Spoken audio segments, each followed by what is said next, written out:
ఒడిశాలోని కంధమాల్ జిల్లా గుమ్మ అటవీ ప్రాంతంలో మావోయిస్టులు భద్రతా బలగాల మధ్య ఎదురు కాల్పులు జరిగాయి. మృతుల్లో మావోయిస్టు కీలక నేత కేంద్ర కమిటీ సభ్యుడు పాక హనుమంతు అలియాస్ గణేష్ వికే ఉన్నారు.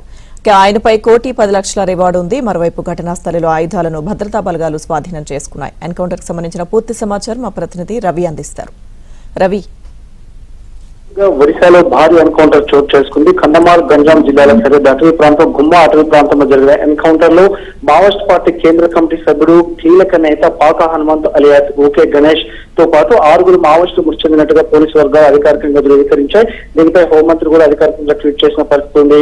గణేష్ స్వస్థలం నల్గొండ జిల్లా చండూరు మండలం పుల్లెల గ్రామానికి చెందిన గణేష్ డిగ్రీ చదువుతూ బీఎస్సీ డిగ్రీ డిస్కంటిన్యూ అయి నక్సలిజం బాధపట్టి గత 40 సంవత్సరాలుగా తన అడవిలో మావోయిస్ట్ పార్టీ విస్తరణలో చాలా కీలక భూమిక పోషించారు. తనపై 1,10,00,000 రివార్డు ఉన్నట్టు కూడా ఒడిశా పోలీసులు ప్రకటించారు. ఓవరాల్ చూస్తే ఒడిశాలో మావోయిస్ట్ పార్టీ దాదాపుగా కనుమరుగైన పరిస్థితి కనిపిస్తుంది. ముఖ్యంగా చూస్తే ఆపరేషన్ కగార్ ప్రారంభమైన ఈ 2 సంవత్సరాల కాలంలో చూస్తే మావోయిస్ట్ పార్టీ జాతీయ ప్రధాన కార్యదర్శిగా ఉన్న నంబాల కేశవర ఎన్కౌంటర్ తర్వాత అదేవిధంగా PLGS supreme commander Madvi Hidma encounter తర్వాత దాదాపు కేంద్ర కమిటీ సభ్యులంతా ఎన్కౌంటర్ 8 మంది హతమవడం, కొంతమంది మావోయిస్ట్ కీలక కేంద్ర కమిటీ సభ్యులు మల్లోజుల వేణు లాంటి వాళ్ళు లొంగిపోయిన తర్వాత కూడా పలువురు స్వచ్ఛందంగా లొంగిపోయిన పరిస్థితుంది. దాంతో ఛత్తీస్గఢ్ లో మావోయిస్ట్ పార్టీకి పెట్టని కోటగా ఉన్న కంచుకోటగా ఉన్న అబూజ్మర్ దాదాపుగా భద్రతా బలగాల హస్తగతమైంది.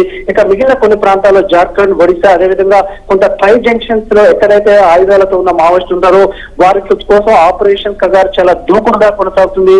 మనం ఎట్టే గ్లాన్స్ చూస్తే 50 సంవత్సరాలు నక్సలిజం దాదాపు కాలగర్భంలో కలిసే పరిస్థితి కనిపిస్తుంది. పశ్చిమ బెంగాల్ నక్సల్ బరీలో పుట్టి తెలంగాణ గడ్డపై జైత్రయాత్ర చేసి దేశవ్యాప్తంగా 15 రాష్ట్రాల్లో రెడ్ కారిడార్ విస్తరించిన నక్సలిజం ప్రస్తుతం చూసుకున్నట్లయితే ఆఖరి దశల్లో అంతిమ దశలో కొట్టమిట్టాడుతున్న పరిస్థితి ఉంది. ఇప్పటికే కేంద్ర హోంమంత్రి మరో 3 నెలలు మార్చి 31 నాటికి మావోయిస్టులు స్వచ్ఛందంగా లొంగిపోవాలి, లేదంటే అదే తుది శ్వాస అంటూ కూడా హోంమంత్రి అమిత్ షా శబ్దం చేశారు.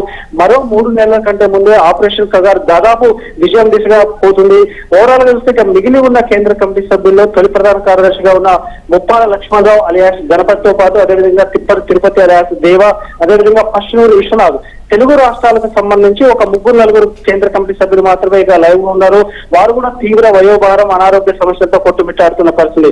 ఓవరాల్ గా చూస్తే 50 ఏళ్ల నక్సలిజం ఆపరేషన్ కగార్ దెబ్బకి చరిత్ర పుటల్లో నిలిచిపోతుంది. ఇప్పటికైనా మిగిలిన వారు కూడా స్వచ్ఛందంగా లొంగిపోవడం కూడా ఒక గవర్నమెంట్ ఎత్తులు చేసిన పరిస్థితి. ఏది ఏమైనా ఈ రోజు ఒడిశాలో జరిగిన ఎన్కౌంటర్ లో కీలక నేత మృతితో దాదాపు ఒడిశా మావోయిస్టు రహిత రాష్ట్రంగా అమిత్ షా ఇప్పటికే ప్రకటించారు. Lakshmidevi. Okay Ravi, thank you.